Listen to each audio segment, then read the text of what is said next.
and welcome to Frankly Speaking, where we dive deep into regional headlines and speak with leading policymakers and business leaders.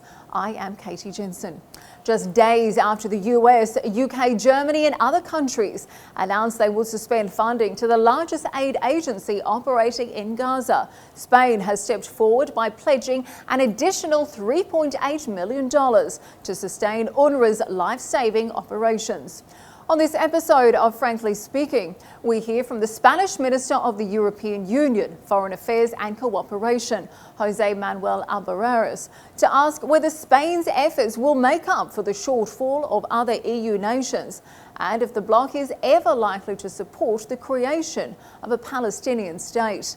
Plus, with 100,000 Palestinians estimated to be dead, injured or missing since the start of the war, according to UN figures, we ask if an immediate ceasefire could halt the killing while also leading to wider peace in the Middle East.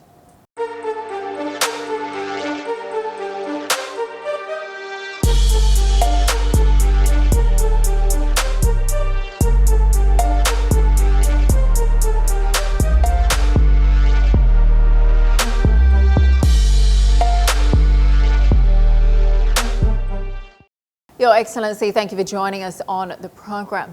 Now, Spain's stance on the Gaza war since the events of October 7 in the Middle East has been well received across the Arab region.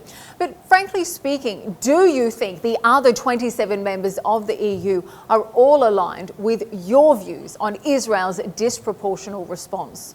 Everyone in the European Union, the 27, we are aligned around peace in the Middle East. We all want peace. We all want the release of hostages, and we all want that this is the last time we see this type of violence. There can be some nuances. Spanish position at any rate is very clear. We are calling for a permanent ceasefire, for the immediate release of hostages, for the immediate access of humanitarian aid, and at the end, for a peace conference that will be the framework in which we will implement the two-state solution. At the end, we all know that as long as the Palestinian people doesn't have a state, there will be no stable Middle East. Well, Minister, you say that you are all aligned on peace, but let's talk about the UNRWA funding situation of late, because there's certainly some different positions there among several EU states. Do you think that had it not been for the objections of countries like Spain, Belgium, Ireland, Denmark and Luxembourg, that the EU would have halted all payments to Palestine in the wake of the October 7 Hamas-led attacks on Israel, something that was announced before a U-turn was made? Definitely our voice has raised up twice. Spain has speak up once after October the 7th, after the terrorist attack in October the 7th, saying that the cooperation, development cooperation with the Palestinian people must not stop. And now with UNRWA. For Spain is very clear. There are allegations against 12 people, and we take this very seriously, and we are looking at the conclusion of the inquiry. But UNRWA is an indispensable, there is no substitution for UNRWA. They are taking care of almost 6 million refugees in Gaza and in many other places, in Lebanon, in Jordan, in the West Bank. And what they do in Gaza is absolutely fundamental.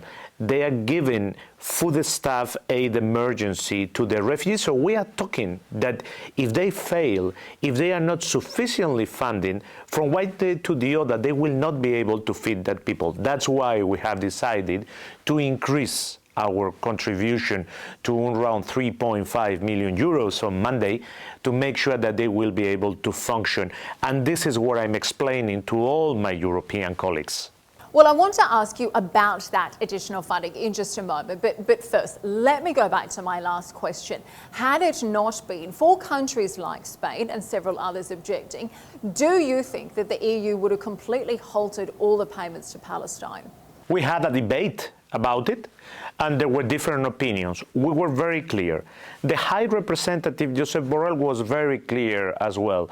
So what's important is at the end that the Union and the Commission continue to challenge funds to the Palestinian people.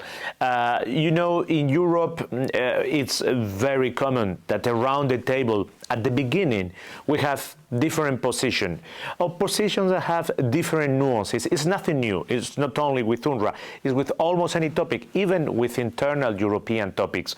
What's important is that at the end, we always manage to come with one single voice. Well, you talk there about being aligned and for the EU collectively calling for peace. But frankly, it feels like Spain is doing a lot of the heavy lifting. Now, your government has just announced an additional €3.5 million in aid for UNRWA. Now, this is on top of contributing a total of €18.5 million last year. Now, together with Norway and Ireland, Spain has said it will not pull funding for UNRWA. But Minister, I have to wonder, can the three countries make up for the shortfall that will result from other EU humanitarian aid providers, such as Germany and France, choosing to freeze their funding? Very candidly, no, we will not be able. If many countries around the world stop funding, we are heading towards a real humanitarian catastrophe. We are already there. Almost 30,000 Palestinian civilians dead. It's a catastrophe. But here we are talking about something unthinkable, hunger in Gaza. And we can avoid it if we continue giving sufficient funding. What we are doing, and that's why we are increasing, we are showing commitment. Commitment to the Palestinian refugees in Gaza, and once again, and this is very important for everyone to understand, UNRWA does not only take care of the refugees and the people in Gaza, they do it in Lebanon, they do it in the West Bank, they do it in Jordan. All those people depend on UNRWA. So yes, I did it in Brussels and I will continue to do it. I make a call for everyone to continue funding UNRWA. We are talking about allegations against 12 people and we take it very seriously. We are against terrorism anywhere. 12 people out of 30,000 that work for UNRWA, 13,000 working in Gaza, a very small number. People that were not in leading position for UNRWA. And UNRWA is not trying to hide anything. UNRWA and United Nations are doing their own investigation and they have called for an independent investigation. So I think they are showing their goodwill. There is no possible substitution for UNRWA. If those countries that have frozen their finance, they don't continue funding UNRWA, we are going towards hunger and an even greater humanitarian catastrophe. Yes, as we know, Gaza is on the brink of famine. It's everyday civilians, it's young children who are suffering the most right now. And I think certainly there's been a number of Western countries who've faced a lot of criticism for their, frankly, perceived double standards when we consider Russia's occupation of Ukrainian territory. Now, that is considered to be illegal, just as Israel's occupation of Palestine is surely illegal too. But I think whereas the US and the EU stand in the first case with the country under attack, in the other, they appear to stand with the attacker. So, Minister, don't both attackers deserve the same condemnation by the West, and should doors not be open to refugees from both war zones? I agree absolutely with you. There is a growing concern in what we would call global south right now about how we position in Ukraine and how we position in Gaza and in the Middle East. That's why it's so important, and I always explain it to my European colleagues around the table, that we maintain the same position. At the end, it's just to follow and obey with the United Nations charters and with its principle, whether it's Ukraine, in which we have a clear position, a very clear position. Spain has a very clear position of being against this illegal aggression against Ukraine. And whether it's in the Middle East, we are against the policy of settlement in the West Bank, for instance, because it goes against international law. Any country has the right to defend itself from a terrorist attack, Israel as well, but you must do it complying with the international humanitarian law. There must be a difference between terrorist targets and with bombing hospitals, schools, places of prayer, United Nations headquarters, and of course, refugees are the same. It doesn't matter the color of their skin, it doesn't matter their religion, it doesn't matter their sex, they are all the same and they all deserve our protection. Well, we spoke to a former UN human rights lawyer who said that actually the case of self-defence does not apply to countries if they are occupying another nation. But let's talk about your experience with the Palestinians. Now, in October last year, you said Spain had been scrupulously working with Palestinian authorities and UN officials on the ground for decades. You said you had never found a problem with where the money is going. So, Minister, I have to ask, do you believe the Israeli evidence against the 12 UNRWA workers who've been accused of taking part in the October 7 attack is accurate? Two things about that. First, as you said, Spain has a very tough screening of their development aid with any country. There has never been the slightest doubt that the money that we give to the Palestinian National Authority is well used, is used for the purposes that is meant. But the Commission either. The Commission carried out a few months ago an audit of the money they were giving to the Palestinians. All that money has been well disbursed. And of course, I can guarantee anyone that the money that Spain is giving for the Palestinian people and the Commission has never been channeled to any terrorist group. I cannot know what the allegations will give in, but I know one thing. It's 12 people out of 30,000. They don't have top positions. And UNRWA and the United Nations themselves had made it public. There is an internal investigation and an independent investigation. And very soon, in a matter of a few weeks, we will know what has happened. Let's wait until those investigations are carried out. And meanwhile, let's follow what the Secretary General of the United Nations, Antonio Guterres, has made an appeal for. Let's continue funding UNRWA. And clearly, urgent assistance is needed for these people who are trapped in Gaza. We mentioned earlier, 100,000 people thought to be missing, killed or injured since the start of the conflict. But clearly, we need a longer-term solution too. Now, your Prime Minister said in November last year that his new government's first commitment on foreign policy would be to work in Europe and Spain to recognise the Palestinian state. But does Spain have the capacity to reshape Europe's position on, say, a two-state solution and recognition for a Palestinian state? Yes, we are having leadership on that issue. And in the Council in October, there are two ideas that have been in the conclusion. Therefore, they are part now of the 27. One is the two-state solution, that is the European option. And the second one is the peace conference to implement that two-state solution and to make reality that Palestinian state. We are having a dialogue with the European countries to see how we can move forward. If at the end we don't manage to have a consensus, Spain is a sovereign country and will take its own decisions. But we all know what's the real solution for the situation in the Middle East and for definitive peace. Is a state of Palestine, with the West Bank and Gaza under one single Palestinian authority, connected by a corridor with an exit to the sea and with the capital in East Jerusalem. This is what is fair and justice for the Palestinian people and is the best guarantee of security for Israel and for peace for the Middle East. An opinion clearly not shared by all EU leaders at the moment.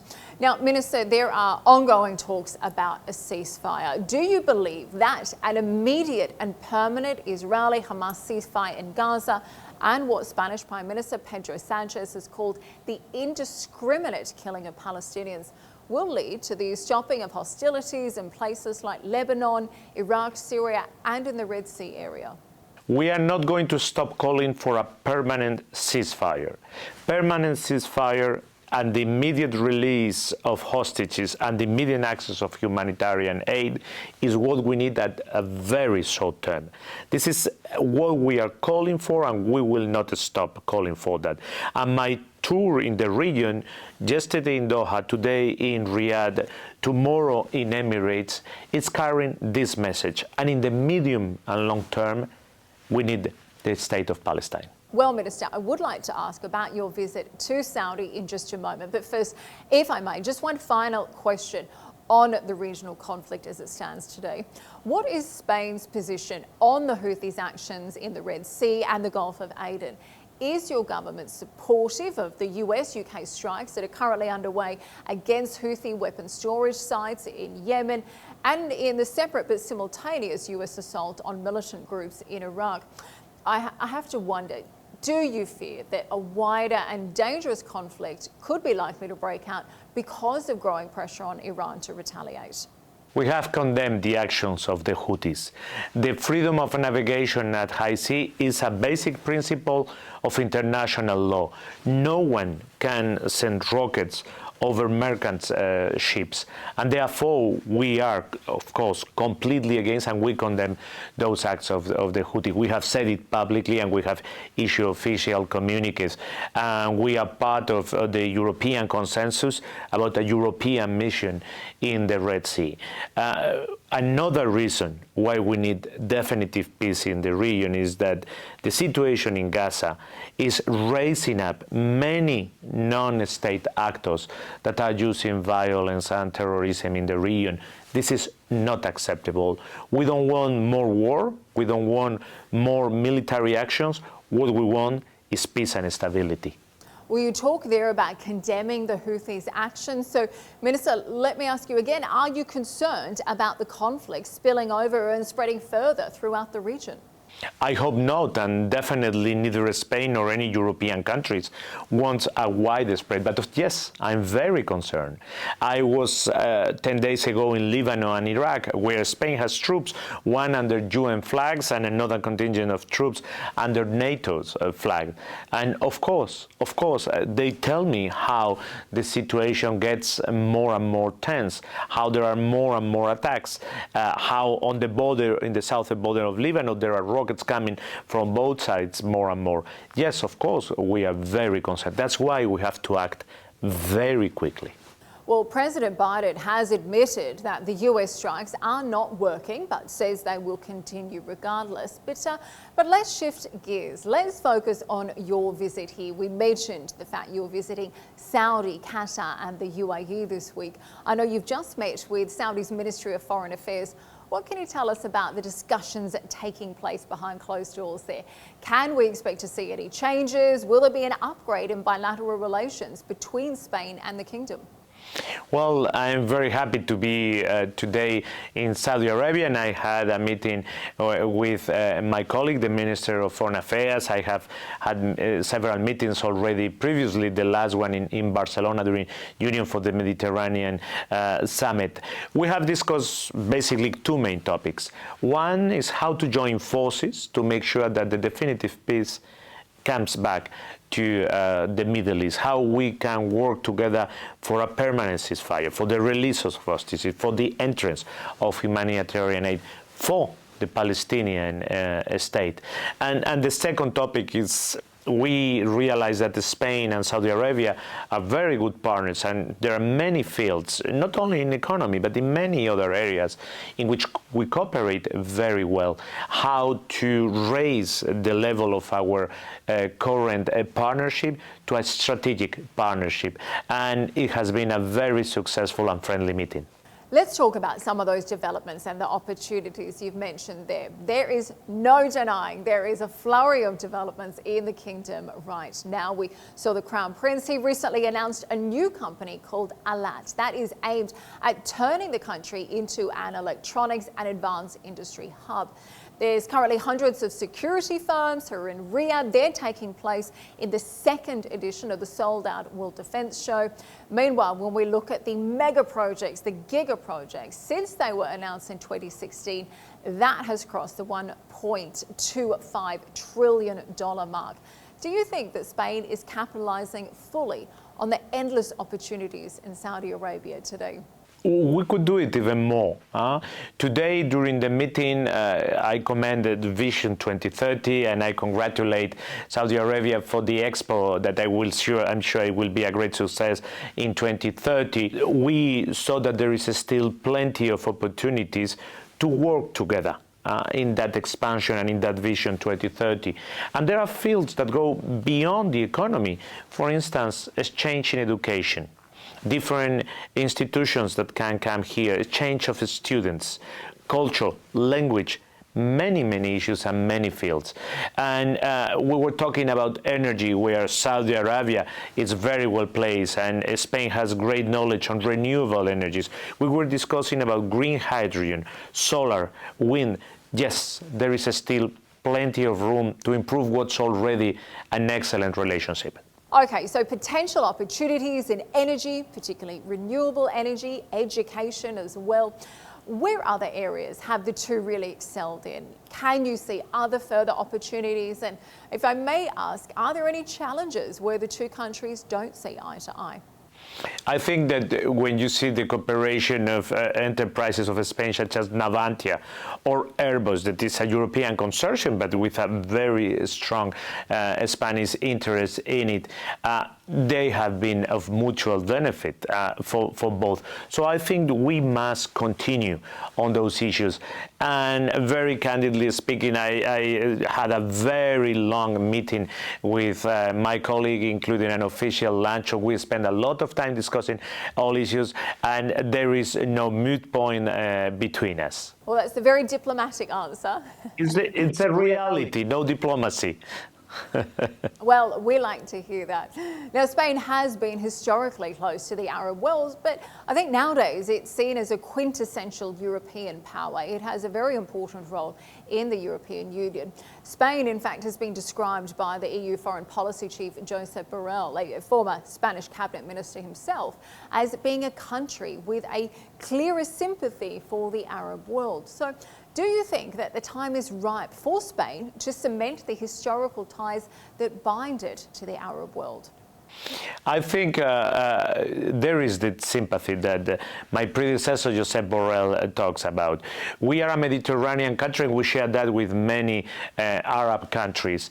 There is a tradition of diplomacy between Spain and the different Arab countries, and there is this common past and common history. So yes, I think it's time to renew. The Arab world is changing greatly. There are fantastic things happening in the Arab world, and Spain wants to be part of that transformation. Today I was meeting, the first activity I had is talking to men and women of the Saudi society, of the civil society, and I saw the thriving changes that are going on in Saudi Arabia, and we want to be part of that. Now, Minister, you are a regular visitor to the region. We mentioned some of those trips a bit earlier. Tell me, what are the biggest changes that you've seen take place in Saudi over the years? And what are the kinds of projects or the new developments that you are most excited about? There are several things. First, of course, there is the physical infrastructure. You can see it with your eyes, how the region is transforming, the buildings that you see, the infrastructure.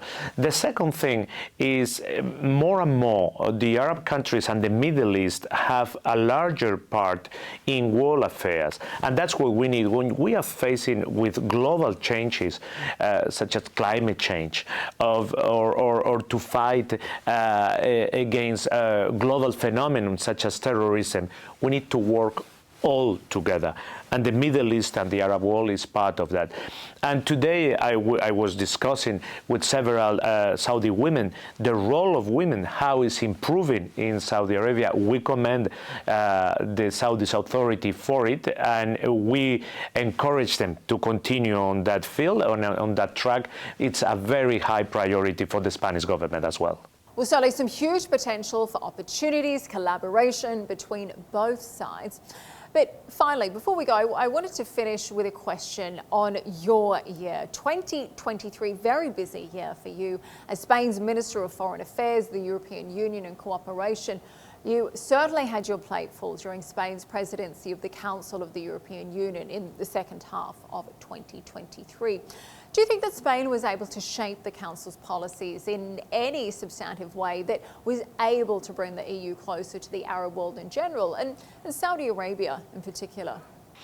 Definitely there was a very high moment on that. It was the Union for the Mediterranean meeting during our presidency in Barcelona, very few weeks after the tragedy that was going on in Gaza. I think that was a great momentum, and if you allow me, I think that without the Spanish leadership during that meeting, probably the meeting would have simply been cancelled because of the difficulty. And finally, we did a great moment of Euro-Arab unity and working together towards peace in the Middle East. And of course, my colleague, the Minister of Foreign Affairs of Saudi Arabia, came, and he played an incredible role for that. Well, Minister, thank you for joining us on Frankly Speaking today. We wish you a very productive trip to the region this week, and we appreciate your time. Thank you.